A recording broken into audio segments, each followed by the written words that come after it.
It's November 18th, 2024, and today we're looking in 1 Samuel chapter 2, verses 9 and 10.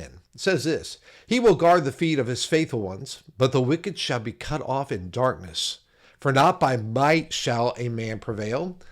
The adversaries of the Lord shall be broken to pieces. Against them he will thunder in heaven.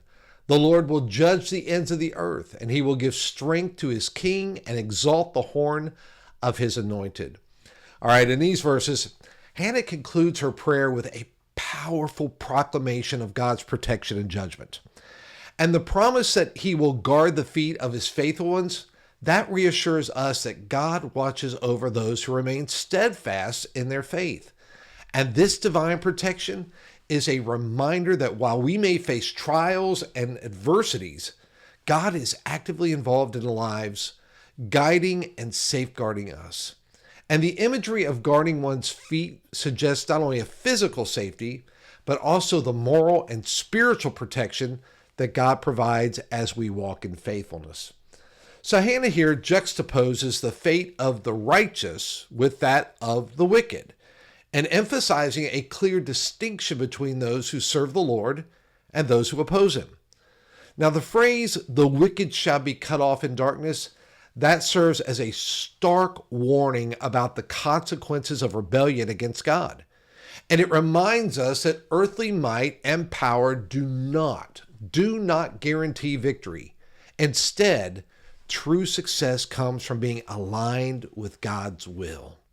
And so Hannah's assertion that not by might shall a man prevail really does underscore the importance of humility and a reliance on God's strength rather than our own.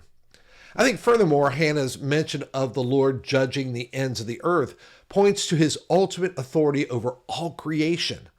I mean, this is a reminder that God's justice will indeed prevail in the end, and he will uphold his purposes. Now, the reference to the Lord giving strength to his king and exalting the horn of his anointed looks forward to God's provision for leadership and the establishment of his kingdom. In this context, we can find hope that God raises up leaders according to his divine plan, and he equips them for the tasks that are ahead.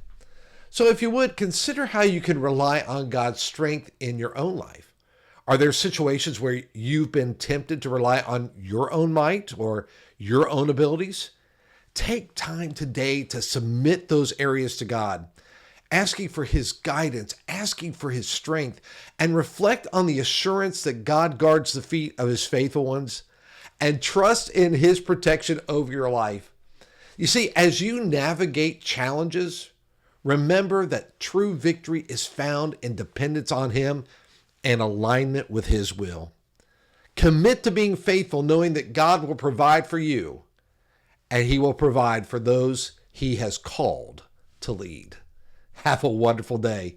See you back here tomorrow.